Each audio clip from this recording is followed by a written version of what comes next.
Abi jibbaa kun ta'in waan inni dalagaa jirutu nu jibbisiisa. Kanaaf jecha wama fedhe haa ta'u gara fedhetti haa deebi'u ajjeechaan Oromoo irraa utuu hin dhaabbatin namni keenya hidhaa utuu hin bahin gumaan haa caaluu utuu hin bahin hin jiraannus hin dhiifnus.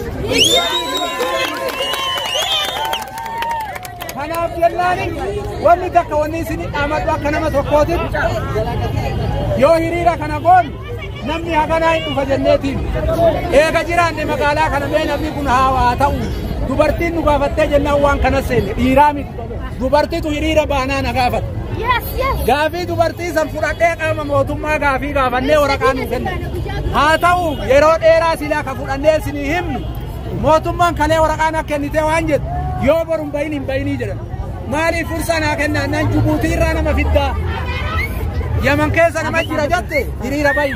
Hiriira baanee hiriirri kun gahaa miti. Haa ta'u wanni takkatti isinii waadaa seenu. Yoo Oromoo irraa Oromiyaa irraa rakkinni hin dhaabanne ta'e akka kana duntaane kanaa olitti akka hiriira baan waadaa isinii seenaa.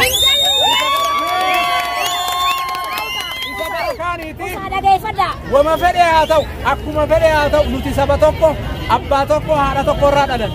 Abbaan fedhe nu haa bulchu abbaan fedhe waan fedhe haa fidu. Garuu qixxummaan wal qixxummaan Oromiyaa keessatti Oromoo yoo hin jiraanne hin jiraatu.